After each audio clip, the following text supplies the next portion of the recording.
ما أنزلنا عليك القرآن لتشقى. Hukum belajar asad halus. Kalau mau dinilai jurus-jurus yang mendatangkan khayalan, itu namanya takhayyul. Khayalan. Kalau kamu begini, seret, nanti kamu ngeblak ke sana. Diseret, ngeblak tenan. Karena khayalan, jin membantu orangnya didorong. Atau yang geblak itu pura-pura karena malu sama temannya. Sama jurus set ngeblak. Dulu saya masih kecil pernah seperti itu. Teman-teman pada ngeblak, saya nggak ngeblak. Masih berdua tak tanyain, kamu kok ngeblak itu kenapa? Ya masa sebelah ngeblak saya nggak ngeblak kan malu katanya. Oh berarti yang satunya tak tanya juga gitu. Malu katanya sama sebelahnya. Satunya jadi tarik menarik. Ada yang bohong, ada yang sungguhan. Kalau sungguhan itu yang menggerakkan jin. Kemungkinan besar. Karena nggak ada nafas orang. Gitu terus orang bisa mana ada nafas ya segitu nafasnya. Gitu aja. Kecuali kalau jin yang bantu.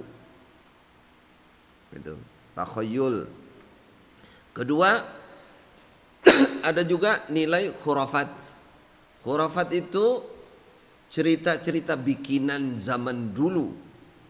Ya, bikinan zaman dulu yang diyakini. Cerita dusta zaman dulu yang diyakini menjadi keyakinan namanya khurafat. Yang lebih parah lagi bisa timbul syirik. Di mana letak timbul syiriknya? Contoh, dengan jurus ketiga ini mampus kamu misalkan. Mati tenan, dicekik sama setannya, sama jinnya. Terus dia bilang, wah hebat jurus satunya, betul-betul jurus ini mematikan. Padahal yang mematikan siapa? Yang bisa mematikan siapa? Allah. Ini kalimat syirik sudah. Kalimat syirik. Nah kalau yakin betul yang mematikan adalah jurusnya, kehebatan pribadinya, syirik. Syirkun akbar. Itulah kurang lebih yang akan ditimbulkan dari jurus-jurus halus yang seperti itu. Nah kalau ingin yang benar, jurus kasar. Tuh baru masuk akal. Jurus kasar, pegang tikus, tarik tenan, putus beneran. Kuat memang dia latihan. Kuda-kuda latihan beneran. Itu namanya wa'iddu lahum mastata'tum min quwwah. Kekuatan betul. Panah, tembak, lari, naik kuda. Itu yang jelas ada dalam dalil. Nah, kalau ingin yang pertolongan yang sewaktu-waktu di luar dugaan, berdoalah kepada Allah. Tuh. Doa sama Allah, nanti akan timbul namanya karamah, kemuliaan khusus bagi seseorang. Sehingga apa? Kayak Khalifah Ali ketika menyerang orang Yahudi, ya, Bani Nadir atau Bani Quraidah, ya, di antara itu. Di sana ada benteng, pintu benteng itu nggak mungkin dicabut, diangkat oleh satu orang. Khalifah Ali satu orang, kemungkinan 10 orang pun belum tentu kuat ya. Mengangkat satu orang. Dari mana itu?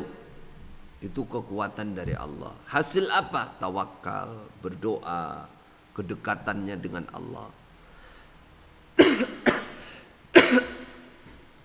Khalid bin Walid, panglima perang, pernah ditantang oleh orang kafir. Kalau kamu memang Muslim, punya kekuatan dari Allah, minum racun ini. Diambil sama Khalid bin Walid. Bismillah. Ini bukan racun, nggak keracunan. Apa? Karena kekuatan kepasrahan dan ingin menunjukkan bahwa Allah betul-betul menolong panglimanya menolong orang Islam, menolong orang iman yang betul pasrah kepada Allah. Akhirnya jatuh mental, takutan mereka. Tuh, namanya karamah. Nggak ada di dalam cerita sejarah Nabi, sahabat, panglima saat itu ada jurus halus, jurus nggak ada. Yang ada main pedang, permainan jurus pedang memang, panah, naik kuda, strategi perang.